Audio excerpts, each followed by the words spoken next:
GOP's Medicaid cuts. Threaten Trump's big, beautiful bill? What's at stake? The GOP's push for Medicaid cuts is sparking a fierce debate, putting Trump's big, beautiful bill at risk. Let's break it down. Medicaid provides health care for millions, but Republicans argue cuts are necessary to reduce federal spending. Trump's proposed bill aims for sweeping reforms, but Medicaid cuts could derail bipartisan support. Democrats warn these cuts will hurt low-income families, while GOP leaders insist on fiscal responsibility. Behind the scenes, negotiations are tense. Will compromises be made, or will the bill collapse? Experts say Medicaid cuts could leave millions uninsured, worsening the healthcare crisis. Some Republicans are split. Moderates fear backlash, while conservatives demand deeper cuts. The White House remains optimistic, but time is running out to pass this bill. If the bill fails, it could be a major setback for Trump's healthcare agenda. What do you think? Should Medicaid be cut to fund Trump's bill? Comment below! Bill Gates vests Elon Musk. The shocking accusation over USAID cuts. Tech billionaires Bill Gates and Elon Musk are clashing again. But this time, it's over lives at stake. Gates accuses Musk of killing children due to cuts in USAID funding. A bold and explosive claim. USAID, a key humanitarian aid organization, has faced budget slashes, allegedly influenced by Musk's lobbying. Musk's stance. He argues for efficiency, claiming aid money is often wasted or misused. But Gates fires back, citing data showing how USAID programs save millions of lives annually. The feud highlights a deeper divide. Musk's tech-driven solutions vs. Gates' traditional philanthropy. Experts weigh in. Some side with Musk's disruption, others warn of catastrophic humanitarian fallout. Meanwhile, affected families in developing nations share heartbreaking stories of lost aid. Could this feud reshape global aid forever? Or will public pressure force a reversal? One thing's clear, when billionaires battle, the stakes are life and death. India vs. Pakistan, rising tensions and accusations explained. Tensions between India and Pakistan are escalating once again, with both nations accusing each other of attacks. Let's break down what's happening. According to readers, recent skirmishes along the border have led to casualties on both sides. The situation is rapidly deteriorating. India claims Pakistan initiated the attacks, violating ceasefire agreements. Officials are calling for international intervention. Pakistan, however, denies these allegations and accuses India of provocation. They claim self-defense as their primary motive. The history of conflict between these two nuclear armed neighbors adds weight to these latest developments. Past wars and disputes fuel the current tension. Civilians near the border are evacuating as shelling intensifies. Many fear a larger conflict could erupt. Global leaders are urging restraint. The UN has called for an immediate de-escalation to avoid a humanitarian crisis. Experts warn that any miscalculation could lead to a full-blown war. The stakes are incredibly high. Diplomatic channels are active, but progress is slow. Both nations are standing firm on their positions. The international community is watching closely. Any escalation could have far-reaching consequences. For now, the focus remains on preventing further violence. Will diplomacy prevail, or will tensions boil over? Pope Leo XIV's powerful warning, faith in crisis at Vatican Mass. In his first Mass at the Vatican, Pope Leo XIV delivered a striking message about the dangers of fading faith.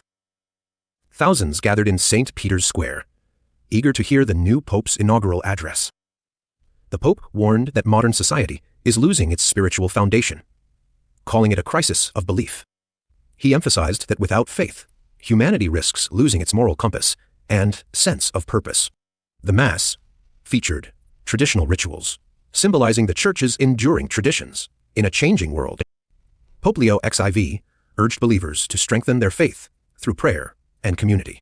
He also called on world leaders to consider spiritual values in their governance. The address concluded with a moment of silent reflection, leaving the crowd deeply moved. Analysts suggest this speech sets the tone for Pope Leo XIV's papacy, one focused on spiritual renewal. As the faithful departed, many spoke of being inspired to reconnect with their spiritual lives. Russia's Grand Victory Day parade, 80 years since Nazi defeat. Russia just held a massive military parade to mark 80 years since the defeat of Nazi Germany. Let's break it down.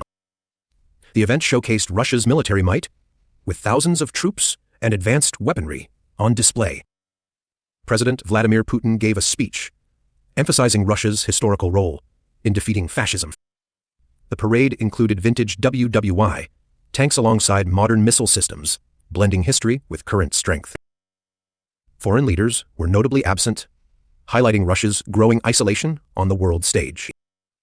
Analysts say the event was as much about current geopolitics as it was about commemorating history. The parade comes amid ongoing tensions with the West over Ukraine and other issues. Despite international criticism, the event drew large crowds of patriotic Russians. The military display included Russia's newest hypersonic missiles, a clear message to rivals.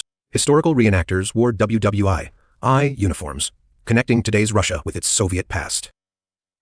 The event ended with a flyover by advanced fighter jets, painting the sky with Russian colors. While celebrating victory over fascism, critics ask if Russia is now repeating history's mistakes. The parade shows Russia's determination to project strength, even as its global influence faces challenges. As the world remembers WWI's lessons, this parade raises important questions about power and memory. Fixing America's air traffic control. The new plan to modernize our skies. America's air traffic control system is outdated and struggling to keep up. Today, we break down the Transportation Secretary's bold new plan to fix it. The current system relies on 1960s radar technology. Delays and inefficiencies cost billions annually. Transportation Secretary announced a $5,000 billion overhaul plan yesterday. This could be the biggest upgrade in aviation history. The plan focuses on satellite-based tracking. This GPS technology is already used in newer aircraft. Key benefits include 30% more flight capacity, reduced delays, and better weather tracking. The transition will happen in phases over 8 years. First upgrades start at busiest airports.